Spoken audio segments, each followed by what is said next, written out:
माहूर नगर पंचायतीचे मुख्य अधिकारी म्हणून तहसीलदार किशोर यादव यांच्याकडे अतिरिक्त पदभार होता, परंतु जिल्हाधिकारी खुशाल सिंह परदेसी यांचा 23 ऑगस्टच्या पत्रानुसार यांच्याकडून तो अतिरिक्त पदभार नायब तहसीलदार राजकुमार राठोड यांच्याकडे सोपवून अतिरिक्त पदभारातून तात्काळ कार्यमुक्त होण्याचा आदेश तहसीलदार किशोर यादव यांना देऊन राजकुमार राठोड यांना मुख्य अधिकारी व पदाचा अतिरिक्त पदभार पुढील आदेशापर्यंत धारण करून अनुपालन अहवाल सादर करण्याचे आदेश म्हटले आहे। यात अनुसरून लगेच 24 ऑगस्ट रोजी त्यांनी आपल्या पदाचा अतिरिक्त पदभार स्वीकारला। यावेळी नगराध्यक्ष फिरोज दोसानी, उपनगराध्यक्ष ज्ञानेश्वर लाड, नगरसेवक, पत्रकार व कर्मचारी उपस्थित होते। नगरपंचायतीच्या वतीने नगराध्यक्षासह सर्व कर्मचारी व पत्रकार बांधवांनी यांचे शाल श्रीफळ देऊन स्वागत केले। नगराध्यक्ष फिरोज दोसानी यांनी आपल्या छोटेखानी भाषणात मुख्य अधिकारी राठोड यांना नगर प्रशासनाच्या कार्यात अधिकच वेळ देऊन विकासाच्या दृष्टीने अधिक प्रयत्नरत राहावे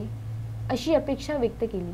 पत्रकार विजय आमले यांनी विकासकामी सदैव पाठीशी राहीन अशी ग्वाही दिली। पदभार स्वीकारल्यानंतर राठोड यांनी आपल्या मनोगतातून आपणा सर्वांच्या सहकार्याने नगर विकासाच्या दृष्टीने व सामान्य जनतेच्या हिताचे सर्वतोपरी प्रयत्न करण्याची ग्वाही त्यांनी दिली। कार्यालयीन अधीक्षक वैजनाथ स्वामी यांनी सूत्रसंचालन व प्रतीक नाईक यांनी उपस्थितांचे आभार मानले। संजय घोगरे, विदर्भ न्यूज, माहूर।